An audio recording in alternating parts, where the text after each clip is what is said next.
Yo, what is going on, everybody? You're watching the Awesemo Fantasy Football Channel. I am Dave Loughran, joined by Matt Gajewski, and today, we're talking wide receiver tiers. Now, we did running backs just the other day, broke down all of our tiers, where we have these guys ranked, how close we have them ranked to a few of the others that are in the same neighborhood, but maybe a different tier.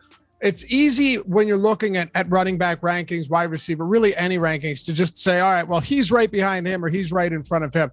But it really makes a lot more sense when you take a granular look at it and actually break them down in terms of tiers, because just because someone might be the wide receiver 10 and the wide receiver 11 doesn't mean that they should go back to back in a draft, or sometimes even close. So Matt, it's always helpful to look at it from a tier standpoint. How closely we have these guys grouped and which ones are just so far apart in another tier despite being closely ranked in terms of position. For sure. It's a great way to rank players, not just numerically, but you really find those cutoff points where you're comfortable with a certain player, and it makes a huge deal drafting. For example, if there's one wide receiver left in an elite tier and maybe 3 or 4 running backs in a tier, maybe you just pull the trigger on the receiver and wait on the running backs because you know they'll be available later. So it's definitely useful when drafting. All right. So first tier is one that I'm actually kind of fascinated by.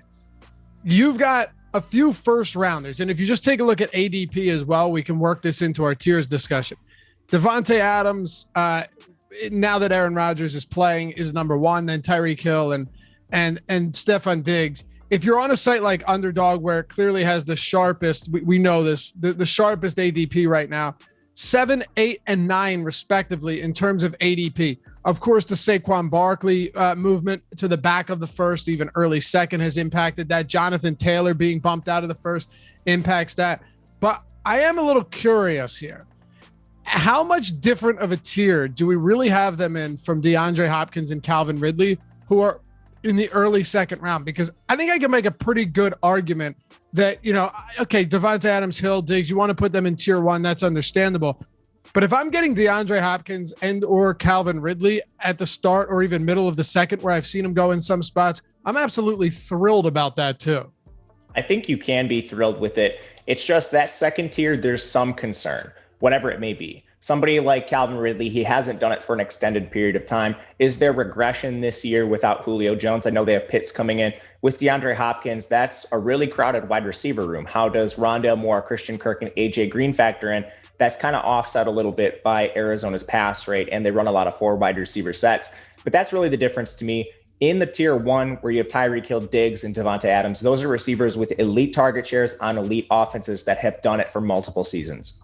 Yeah, no, you're not wrong. I just can't help but look at a target share or even just an overall target count for somebody like Julio Jones last year.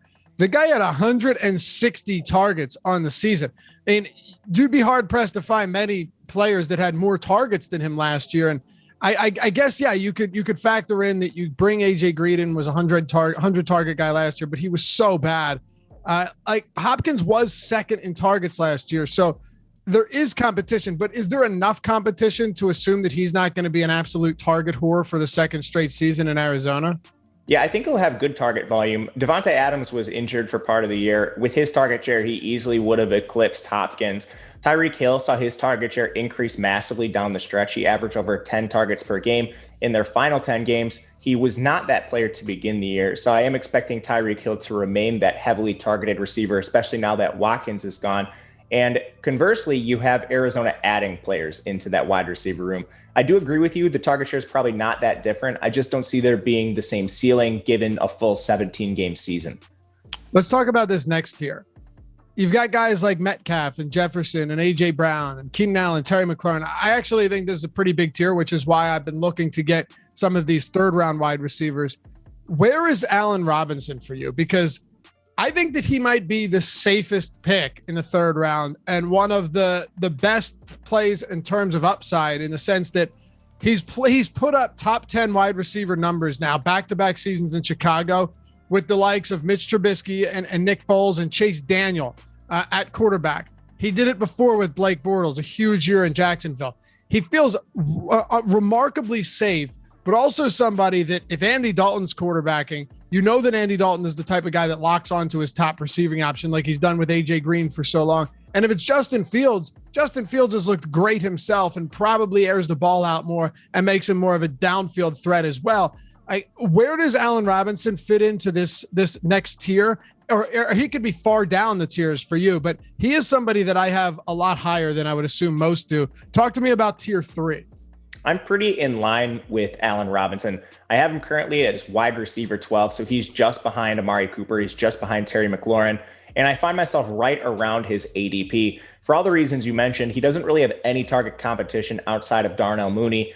And if anything, I think Justin Fields could be an upgrade from what he's seen at quarterback throughout his career. We're talking about a guy that is routinely over 1,000 yards with Blake Bortles and now last year, Mitch Trubisky at quarterback. So I am expecting Allen Robinson to at least be the same. And there's a little bit of baked-in upside with Justin Fields. A lot of people will talk about the Bears turning to a run-heavy offense with Fields because he does have some mobility. I find that really interesting considering Fields was not used in that capacity at Ohio State. Most of his yards came on scrambles, but they didn't have a lot of designed runs for him. He did hang in the pocket a lot, and I don't see why that would change in the NFL. How do you break down the third tier then? Who do you classify as a third tier wide receiver here from the guys like Metcalf and Jefferson? Again, Brown, Allen, McLaurin, Robinson, CeeDee Lamb, Amari. I think there's a group of guys here that I'd be fine getting, but I'd be fine getting a lot of them in the trickle to the third round and foregoing some of that late second or mid second round talent if I had to. For sure. I think the difference between tier 2 and tier 3, the tier 2 receivers, you have condensed target shares in good offenses. They're still not that elite tier like Devontae Adams, but the targets are bankable. In tier 3, there's some concern. Maybe that's the offense like the Bears, you have concerns with it, or maybe a guy like Amari Cooper. There's just so much target competition with players like Gallup and CeeDee Lamb that you can't project that elite ceiling. Now, in fantasy football on a week-to-week basis, I still want pieces of Dallas because Amari Cooper is going to have elite games. Mike Evans in Tampa Bay, Chris Godwin in Tampa Bay, those receivers are going to have elite games because of their offense. They're just going to be a little bit more difficult to predict when they will occur. I think there's another factor that plays into this too, right? And I'm assuming you'll agree with me here. For the guys like Metcalf and Jefferson and Brown, who have the second round ADPs, once you get past the second round and into the third, running back in the third round is it's a wasteland, right? It's a barren wasteland unless you're looking to get a Dobbins or a DeAndre Swift there, which I'd like to not do that. In the second round, if I have the option of going, say, Clyde Edwards-Helaire or Najee Harris or Antonio Gibson, all of those really, really solid running back options there, that makes it a little bit more enticing for me to do that and then come back around to an Allen Robinson or come back around to, depending on where you're drafting, a CeeDee Lamb or somebody like that. I think it gives you an opportunity to still get a really solid, what I have as a tier 3 receiver, but also land one of those running back tiers that's still in the top 3 tiers as well. I would 100% agree. And maybe there's a little more volatility with an Amari Cooper or a CeeDee Lamb or a Tampa Bay receiver because you don't know when to predict when they'll have those huge games. But at the same time, I just want the huge games. That will lead to wins in fantasy football. And maybe it doesn't happen every single week, but you should still easily make the playoffs with those players on your roster. All right. Now, if we're getting past them, because those are the guys that you really love. But I'm here to make an argument that it doesn't thin out yet at all, because you have Julio Jones, who I am high on this year, even if the passing volume is lower than it was last season or in his time with Matt Ryan, where he threw 600 times a game or a season. You're still on a team where Tannehill threw 7 more touchdowns than Ryan last year. This offense, as you talked about with others, it should still be a condensed offense with Jones and A.J. Brown and Derrick Henry. I mean, you even lost Jonnu Smith, who caught 8 touchdowns last year. So we don't know what Anthony Firkser's going to do. I can't imagine he takes a ton. And Josh Reynolds is Josh Reynolds coming off an injury. So like you have Julio, you have Godwin, Lockett, Kupp, Thielen. How are you spacing out these upcoming tiers here after you get past the like Amari Cooper and Woods and Allen Robinson guys? I think this is a pretty big tier. I would just consider them a little lower than the tier we just mentioned. And again, there's that target competition. Some of them are on elite offenses, some of them are not. In this tier, I think you have the players like Cooper Kupp, Robert Woods, where it's hard to differentiate between the two on a week-to-week basis, but both generally end up with strong seasons, usually near or above 1,000 yards, which I think will be a little bit better this year, given Matthew Stafford and the increased efficiency we should see in the pass game. This kind of goes for a player like Adam Thielen as well, who now appears to be the wide receiver 2 behind Justin Jefferson. I think this tier ends with a player like Ja'Marr Chase, who has a lot of target competition, but we're expecting the offense to take a step forward. And he has that untapped ceiling, being the impressive rookie he is. He opted out last year, but he won the Biletnikoff, actually performed better than Justin Jefferson when they were in the same offense at LSU. Interesting. So you'd put Ja'Marr Chase at the end of that. Then where would you put guys like Deontay Johnson and Brandon Aiyuk? I am a lot further down on those two. With Deontay Johnson in particular, we're expecting Pittsburgh to take a run-heavy approach. All indications this offseason, including their first-round pick of Najee Harris, point to them going run-heavy, and I think that makes sense. Last year, they were throwing the ball 40 times a game with Roethlisberger. They didn't have the personnel or the offense to get it done, even with their 3 receivers. So I don't think the target volume for Deontay Johnson is anywhere close to what he saw last year. And then a player like Brandon Aiyuk, we know San Francisco wants to run the ball. Everything they've done indicates that. Their offensive lining signings, Trey Lance, and then you have Deebo Samuel presumably coming back healthy from injury, George Kittle coming back healthy from injury. I don't think his target share is anywhere near where it was down the stretch last year either. Deontay Johnson's an interesting one to me because I was lower on him, and then I started to look into it a little bit more. And while I agree that they're definitely going to pass less, it is interesting that even if he have averaged two full fewer targets per game, he'd still be a 150 target player if he plays 16 games. So it's tough for me. Like, he's going into his 3rd year. Pittsburgh has an insane history of drafting elite wide receivers. I don't know what it is, but I mean, they just always hit. And it looks like they're going to hit on Chase Claypool again. Juju Smith-Schuster signed kind of a modest deal, a 1-year deal. Looked like a pure breakout guy just a couple of years ago. Could be the wide receiver 3 behind those 2 guys. There are some things about Deontay Johnson, just in terms of his ability to get open, and even the fact that last year when he dropped the 2nd most passes in the league. Well, behind Jerry Jeudy, even though he had a ton of targets. Not Jeudy, but Deontay Johnson. I feel like even when this isn't an opinion, it's a statement of fact. Even when he was dropping all those passes, Ben Roethlisberger just continued to go back to him. So I don't think it's out of the realm of possibility that Deontay Johnson is still Ben Roethlisberger's clear favorite target this year either. Yeah, that could be the case. I just think the target volume overall will go down. Sure. And you have Chase Claypool potentially ascending here too. Down the stretch, he was Pittsburgh's best receiver.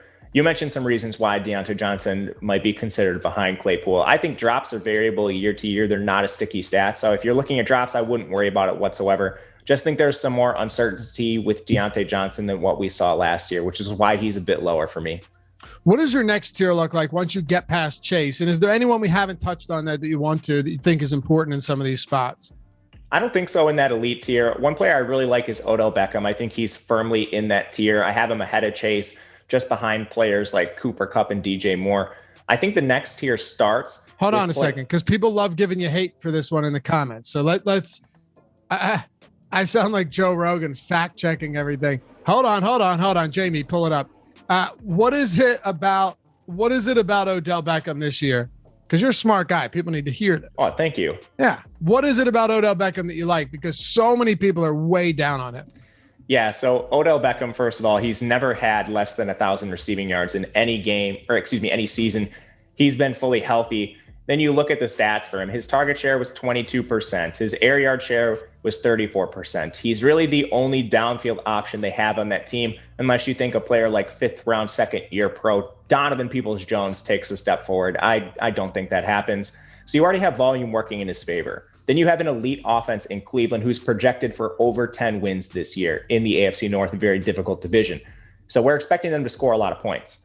From there, you have a player in Baker Mayfield who really ascended down the stretch last year. Now, the full body of work wasn't fantastic, but he was near at 300 yards passing in most of the final games. I don't have the stats pulled up in front of me, but Odell Beckham, healthy off the ACL tear, never performed poorly in his career, expecting a resurgence from him.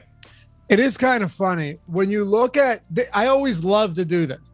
If you look at Odell Beckham's per game numbers, they're mind-blowing, Matt. Mind-blowing. He's used as a rusher a lot too. They use him on like these gadget plays, sweeps. He gets the ball a lot. He does. And I know they want to run the ball, but they're going to pass the ball too. Are you buying into him being fully healthy though? It would be the biggest question. I'm not a doctor. I just go based on his training camp reports, and it seems like he is. Okay. I mean, that's not something I am qualified to evaluate. Sure. And I'm not asking you to speculate in that sense, but like, I guess I was saying, is there any real concern? How old is he now? Odell Beckham, he's in his upper 20s. I don't have the figure in front of me. Yeah, he's 28. Yeah, 28. He's not that old. He's really not that old. Hell, I still think Antonio Brown. Actually, let's talk about this. I want to be very clear about things. When you go into a draft and you're using ADP, just know that I like using underdog, Matt, even for I won't say redraft leagues. You really don't need to, but I do think it's helpful to look at something like underdog because there's been a lot of people, and it is best ball, understandable. Things are different there, half point PPR, sure. But it is helpful to look at that and tell where a lot of sharp people that have been drafting for a while are sitting on certain players. So it doesn't mean you need to take them there. But if you see if like in a Yahoo or a CBS or ESPN or NFL draft, and you end up looking and seeing that the people, those rankings, because a lot of people don't customize their rankings, especially in home leagues and stuff. And those rankings are just completely different than either yours or an ADP on a sharp site like Underdog. It's going to open up insane opportunities to get guys at good value. Even if you take them, a round earlier than the rankings say, you're still getting them probably 2-3 rounds later than you would on a site like Underdog. Yeah, and if you look at Underdog's ADP, Beckham in particular, I think he's egregiously priced as the wide receiver 27. He comes off the board after receivers like Deontay Johnson and Chase Claypool. He certainly has a more secure target share in a better offense than both of them. He's off the board after Brandon Aiyuk, who's up at wide receiver 21. And again, last year, Brandon Aiyuk was the only player in town in San Francisco. They didn't have Kittle. They didn't have Deebo Samuel. Both of them are coming back. They're injecting Trey Lance into the offense, if not week one, presumably at some time this year, potentially reducing pass attempts overall. I think Brandon Aiyuk might be looking at best case scenario, a Marquise Brown target share where maybe it's 25%, but how many targets does that actually equate to a game? And again, with Kittle and Deebo coming back, I'm not sure he even gets there. I'm with you. I think he's overvalued. Kittle and Deebo played a combined, I think, 14 games last year combined. And in a lot of those games towards the end of the season, Brandon Aiyuk was very good, but those guys weren't on the field. Not to mention that only one of the big games he had all season was with Jimmy Garoppolo. So I don't know. Oh, and they were playing from behind, or at least weren't able to get a lead and play, control the time of possession like they've done when they've been healthy on defense. Like, there's so many different things about this San Francisco team that has me looking more towards the run game to guys, you and I have talked them up a lot, like late round Raheem Mostert and certain other spots, and being a little bit gun shy on the passing game unless I get good value. And if I'm getting Kittle in the fourth, which I actually have in a couple spots, I still think that is extremely good value. But yeah, I'm with you on Aiyuk. I love Kittle in the fourth. I think he leads the team in targets. I don't know how he couldn't. I mean, the guy's just so good. And if it's Garoppolo, he's leading the team in targets. For sure. If it's Trey Lance, all right, different story. We can revisit all of that. This is where we get into a bit of a dead zone. Now, I actually don't dislike Chase Claypool. I will say on Underdog, his ADP is soaring. He's at 51. That's getting up there. Everywhere else, though, you're getting Claypool, in the 70 ADPs, like late 60s. That feels a little bit nicer to me. But I do think he could have a absolute breakout year. His goal is 14 receiving touchdowns. Take that for what it's worth. But once you get past guys like him, because I'm fine there, and Odell Beckham, I do think you hit a bit of a, I don't want to call it a dead area, but a spot of uncertainty. Courtland Sutton has straight stud potential. Is his knee back? Jerry Jeudy, can we prevent the drops? He gets a ton of separation, but are there too many mouths to feed in there's receiving core? And then you have Noah Fant as well. Robbie Anderson, now that McCaffrey's back.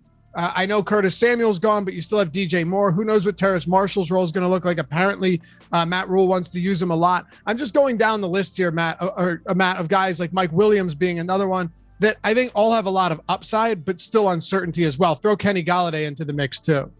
Yeah, and like a lot of these players, it's injury. You can go a step further with Denver. They're going to be playing with some of the worst quarterback play, presumably, unless Locke or Bridgewater can take a step forward. That doesn't look like a favorable situation. So I think I'm trying to take players on good offenses with a lot of upside here. So in this area, I would be trying to avoid players like Galladay. I think to an extent where like Judy and Sutton are going, I'm still trying to avoid them. There's a lot of mouths to feed. Denver's not going to be great passing the ball. And I'd rather look to an ascending situation like maybe a Miami. This is a little bit unclear right now. You have Fuller. He's got the 1-game suspension. Devontae Parker started off on PUP. He's off now. And then, of course, you have the rookie Jalen Waddle. And some of these players go a little bit later in drafts, but I actually have all three in this tier just because of the uncertainty. And I do think one of them takes a step forward in an ascending offense. That's where I'm looking in this tier. The elite offenses, there's a lot of uncertainty, but I want stabs on players that can be elite. Is there anybody in the next tier that really stands out to you? Because like I said, I think Antonio Brown's a safe option. I also think he has some upside. What about you for this next tier coming up? He's actually a player I wanted to highlight. Now, we only had an 8-game sample with him last year. Of course, the suspension. But again, similar to what we talked about with Evans and Godwin, Tampa Bay is just going to score points, and we want attachments to this. Antonio Brown's a really cheap attachment. And based on what we've seen out of him in his recent play, he could be maybe a 1B to the 1A's Godwin and Evans in this offense. And if he's seeing 7-8 targets a game in Tampa Bay, I think we want pieces of that for sure. So I actually just did a video. It was a must draft players in every round. And it wasn't like some generic stuff, Matt. I was trying to pull someone that had both safety and that big upside in every round, because a lot of them have safety once you get into these later rounds, but they're not actually interesting. But Antonio Brown in the 8 games he played tied Mike Evans in targets. I know Mike Evans in week 17 didn't play that much, but Antonio Brown's snap count was way lower than them every week.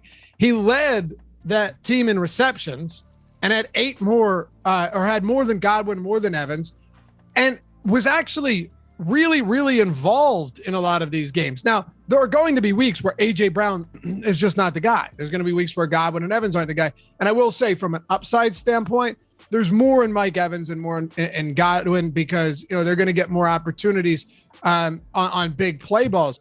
But is it unreasonable, Matt, for me to say that Antonio Brown at 33 is getting up there in age, but he's only played 9 games over the past 2 seasons. So that's nothing. He's kind of preserved his body, but also he didn't join the team until week 9 last year. So, I mean, what about having an entire, and there's no off season, like what about having a full season, not and a full off season that isn't obstructed by COVID, to make him even more valuable to the Bucs? I think all of that is at least possible. I think so too. And I think there's a couple players that kind of fit this mold as aging veterans people are forgetting about. Antonio Brown highlights this tier for all the reasons you mentioned, but you look to Buffalo, you have a player like Emmanuel Sanders coming in. And I know everybody's hyped about Gabriel Davis, and I do like Gabriel Davis myself. You have Cole Beasley there, and nobody expected Cole Beasley to put up the numbers he did. He had a 20% target share, 19% of the air yards. He's playing that underneath slot role. But you have Emmanuel Sanders entering the picture, another receiver who's, I believe he's 34 years old. Actually had 700 yards with New Orleans last year. He's just an attachment to an explosive offense. And now he's not the player Antonio Brown is, but he's someone else I would look at in a similar vein.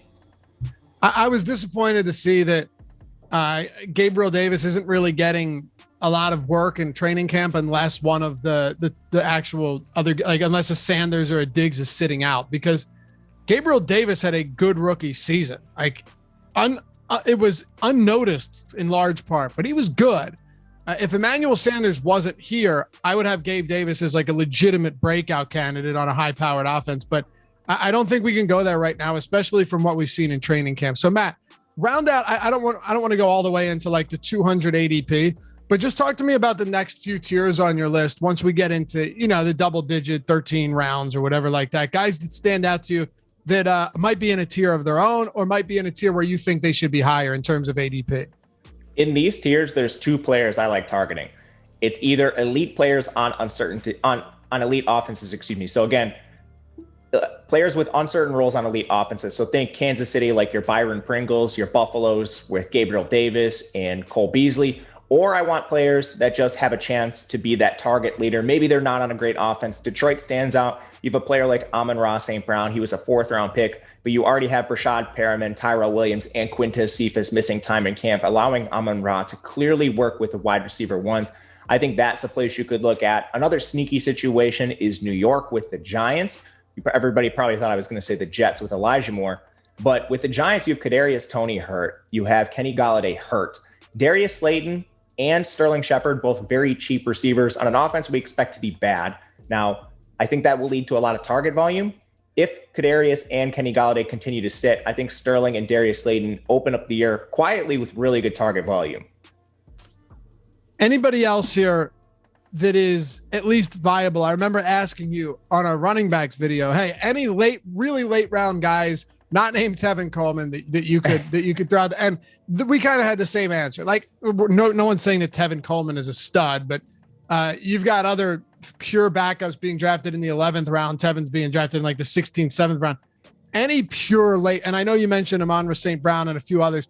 Are there any other guys though, just like late in drafts, maybe deeper league, over 6 bench players or best ball leagues or 14 team leagues, late round guys that you look at and say, you know what? There's a potential that this guy could actually be really good this year. Yeah, I think a team like Green Bay, where they have the one bona fide stud in Adams, and really everything else is uncertain. They trade for Randall Cobb. He's above age 30 right now. They draft his theoretical replacement in Amari Rodgers. I presume Cobb is going to start, but then what happens with the wide receiver 3? Is it Lazard? Is it MVS? I think taking a stab on a guy like Lazard, who played well in his time where he was healthy with Green Bay, could pay huge dividends. Again, elite offense probably won't be a week-to-week starter for you, but those spiked weeks will occur, and he could help you get through buys. I love it. That'll do it for us. Thanks, as always, for checking out the channel. Hit that thumbs up and subscribe if you haven't done so yet. Matt and I will be doing a ton of stuff here, but also you got to check out Matt's preseason NFL stuff for DraftKings, for FanDuel. It's phenomenal content. Last week, or was it 2 weeks ago now? Maybe last, I don't know. Hall of Fame game. Absolutely crush it. The guy didn't lose a single head-to-head game. Everybody took home big money in tournaments. We've got projections at awesemo.com, but he put out free videos over at our main channel. Check those out as well. Preseason, it might sound crazy to you, but Matt, I would think that you would agree. There's definitely money to be made, and you're pretty much doing the work for everybody right now. Yeah, a ton of money to be made. People want to play the big names. They want to play your Tom Brady's. A lot of those guys aren't actually active, and if they are, they play a series or two. So there's a ton of value in just knowing where players are in the depth chart, how much time they'll see, and that's really what I'm spending my time on. All right, check it out. And Awesemo Odds channel got a ton coming up for the NFL season. Thanks to all of you guys for watching. As always, hit that subscribe button before you leave the door. We will see you next time right here on the Awesemo Fantasy Football channel. Peace.